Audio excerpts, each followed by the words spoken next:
All right, and we're back.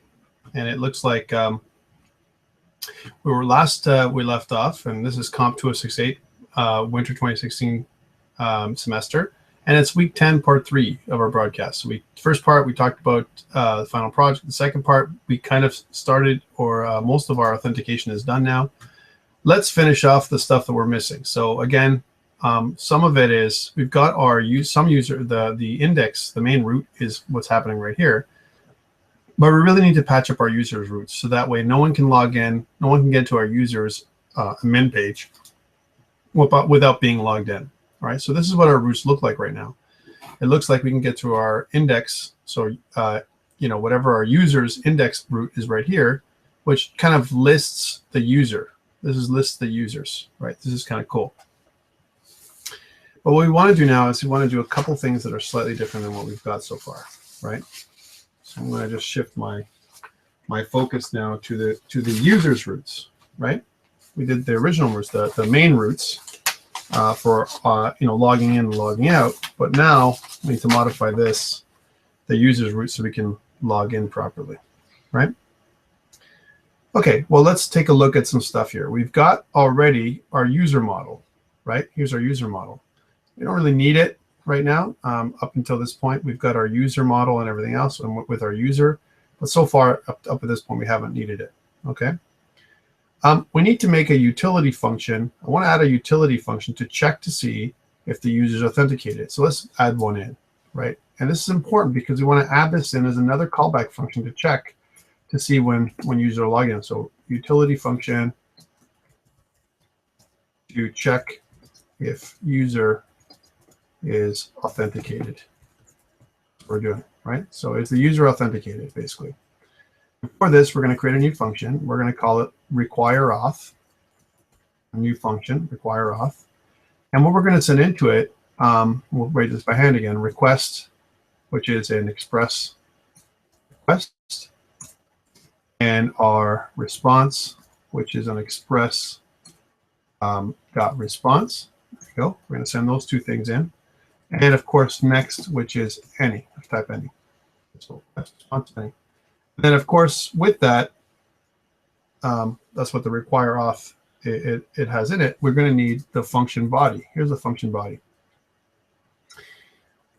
We're going to check if the user is logged in. If the user's logged in, then we're good to go. We can continue. If not, we're going to return. So how do we do that? We're going to say if not request is authenticated, right? That's actually part of the the passport model, right? If it's true that the user request is not authenticated, comes in as an unauthenticated request, then what we're going to do is we're going to return the user back to the login page, of course, right? That's what's going to happen. Otherwise, if the user is authenticated, just pass them next. That's the next function. So take this next, call next, and then it'll take us to the next function. That's what it's going to do. All right. So the user authenticated, great. Take us to the next function. And we're adding in this thing as a function. Let's check to see if this is here. So we're good. We didn't break anything by doing this. Okay. Well, here's where it gets a little hairy. What I want to do, and this is pieces that we're missing. Remember that we did that other piece where we have display name? Well, we have to have display name everywhere else too. We can't just have it in one place. We have to have it everywhere. So that's one piece we're missing here as well. So we have to have the display name in every time we render title and users. We also need display name. And remember what we did here with the display name. Here's our main route for our users to do our user administration. We need display name. That's another option, right? So again, if the user is logged in, then let's pass in the user.display name. Otherwise, if the user is not logged in, pass in nothing. So that's kind of the path we need to put in. Okay, but notice how we have a route or get, we have the route request, and then we have a response. What are we going to do how do we process the request, right? But before we even render the page, what I want to do is require auth. Require auth to get to the user's page. And we put that in there. We say require auth. And we make a comma. And this happens in order. So we say first do this, then require auth, and then after this is done, process the rest of the request, right? So if we do require auth and it fails, it won't do this piece. If everything goes well and the person's authenticated, then it'll just do the next, it'll go to the next callback function, which is this one. That's what the next function does, right?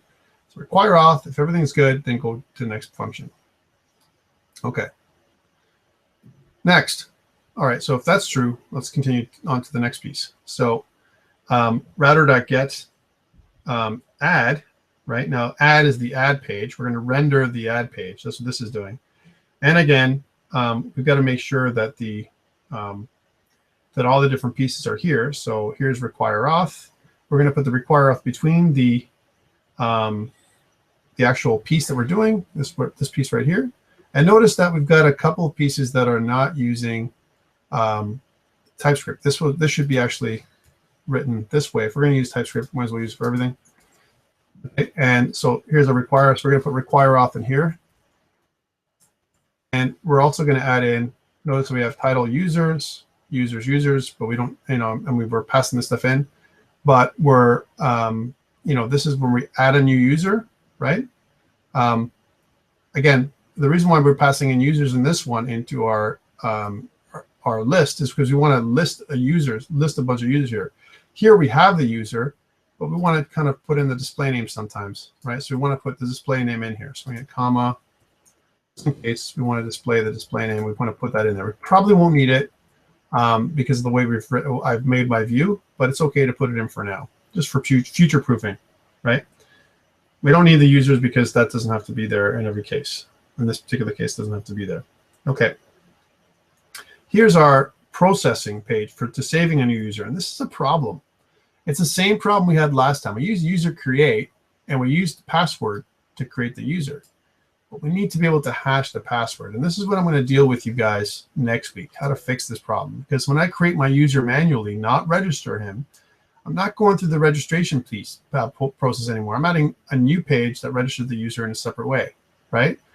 And that means that the username, the password will be clear text, which will not function for us. If we create a user through the admin page, we need to be able to hash this password somehow, right? And when we pass it through, it's not enough to create the user before we save the user, right? Before we save the user back into our page. When we create the user, we save them. But before we do that, we've got to be able to hash the password. It's interesting. How do we do that? It means somewhere up here, before we get to this piece, we have to hash the password before we create the user. All right, that's what we have to do. So we can't get there yet, but we will. And the reason for that is just from a timing perspective. But again, in order for us to add the user to process this request, the user has to be logged in. We never want the user to be able to come here, random user. So we're going to try and do require auth. We'll go require auth. I want to prevent people to come in and add a new user unless they're logged in. Okay, good. So this is there. Notice that we're res redirecting. If it's good, if we add the user in, we're going to res redirect back to the users page. And that's why we have to require auth. Otherwise, someone could just try and add, put the use postman or something else to add a user, and they'll be able to get in. And that's not good. We have to seal up all of our holes. Okay. So that piece is done, right? Let's continue with our all the other pieces we have to put in. Okay, so we are getting we're rendering our edit page. Again, I need this require auth. And I'm seeing a hole already that I need to patch up. And the hole is this. I don't want to use non-TypeScript. If I'm using TypeScript, to keep good with standards, we want to kind of put all this in here, right? So we want to move this in there. Same thing with this error function. We don't want to pass the error function in, right? Unless we're using an arrow function from TypeScript. We want to kind of keep everything the same. Okay, cool. So here's the ID. So the ID page, and by the way, this is going to be a problem for us, and I'll show you the problem in a bit. I can crash the server if I don't do this right. Okay, so if our IDs require, the params ID, right? We're going to get the ID from the parameters, right, in the URL. And we're going to find a user by ID. That's what we're going to do here, find user by ID. So this doesn't really have to change when this is our get. This is actually showing our users. But if you notice, when we render, we have our user, but we don't have display name. So again, I'm just going to copy that little line. And just to future-proof us, right? It's not this one. It's this one. I want to kind of add the display name field in there over and over again, because I'm going to say, hey, welcome, Tom, for kind of coming in. I won't do it now, but you'll see how that it'll become more important later on. Whenever we render, we're calling upon the users, in this particular case, the edit template. And right now, the edit template doesn't require a display name, but it might one day. So I don't want to do it later. I want to do it now. Okay, this is where we're editing, right? We're editing. Here's when we're editing again, and here's the same problem. My problem is I'm going to make a new user, and I'm going to use my password, and this is going to be a clear text password. When I update my user, actually what I'm doing is creating a new user, which I don't want to do, right? I don't want to create a new user here. I want to, and save him or update the user. I don't want to do that. I want to make sure that the password is hashed. That's what I want to do before it gets added into the user. And we'll talk about this as a problem. So again, I don't want to be able to get here unless I require auth. So for now, all I want to do is protect the route. So require auth, get here. All right, that's the one piece I want. And I did it over here as well. I'm doing it everywhere. Every route, it requires authorization, or else, unless the person is logged in, it's not going to happen, right? Okay, cool. So we're all the way down here. Again, I'm identifying issues. So password is going to be a few places we have to change it in order for us to hash it ahead of time. Okay, we do our user update, and user update, what this does is it updates our user. And again, if we're checking to see if there's an error, if there is an error, we want to print out the error and stop, give us an error. Otherwise, we want to redirect the user back to users. So as soon as we're done, if our update is successful, right? If successful, so if update is successful, redirect to the user page. Okay, it does. Okay, so that's one piece. Let's do the next one. So this is, now we're going to delete the user. Same idea. So when we delete the user, it's a little bit easier. We still need to require auth. We don't want people deleting the user if they're not authenticated. So that's one piece that has to be shored up. And again, we'll try and remove if it's successful. If removal worked, redirect the user's page. We just remove the user. So redirect goes here, redirect goes here. So we kind of remove everything. That's what this require auth does. It's going to the next function. We can put in as many of these little callback functions as we want in a row. We got to be careful though. We don't want to bog this down too much. Okay, we're at the bottom. So we've done,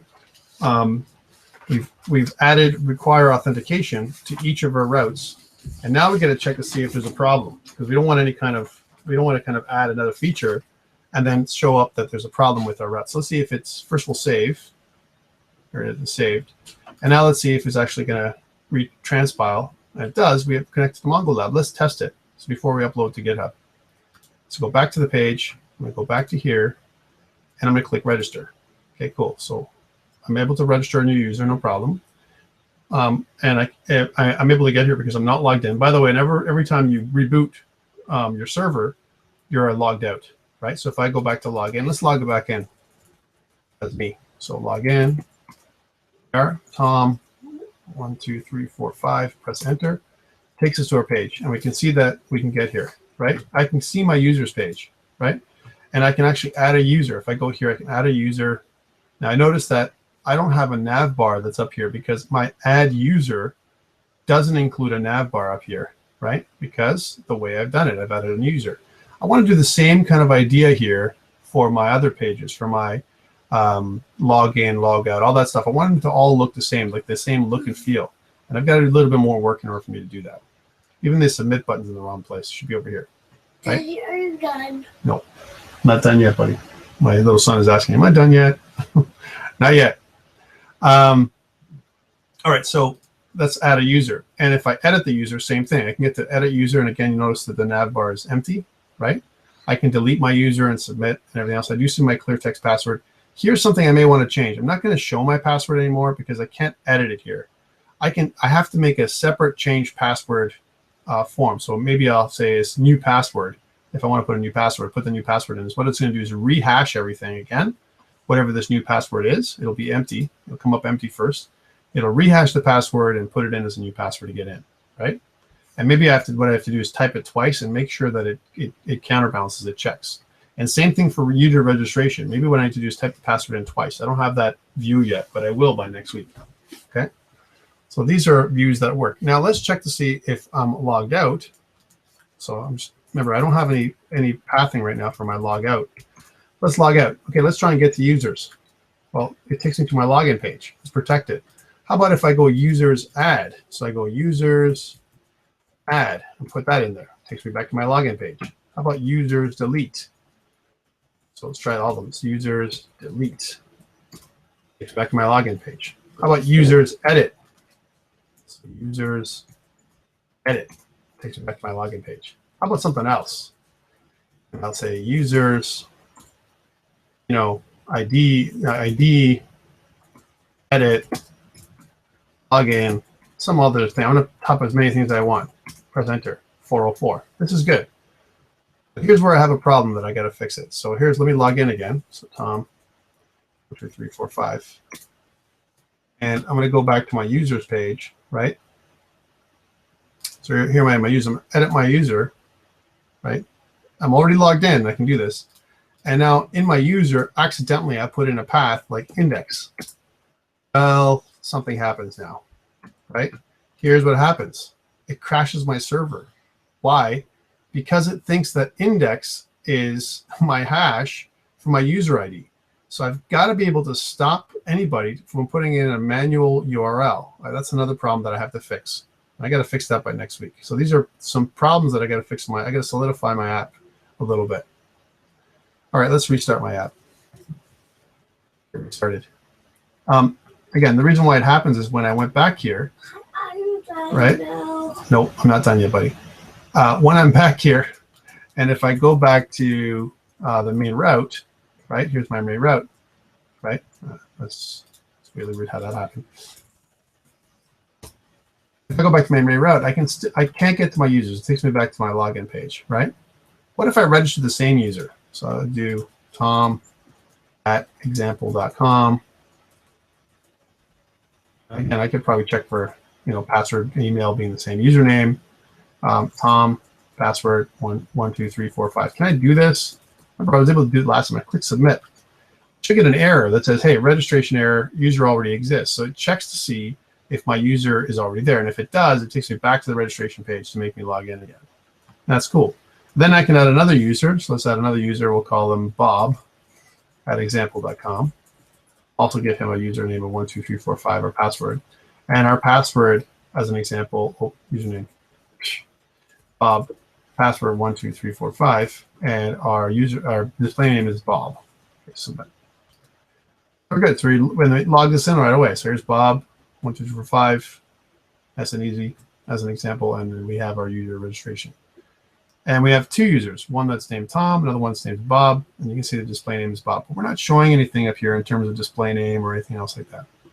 We also don't have a login, log out. Okay, so again, let's update GitHub. So we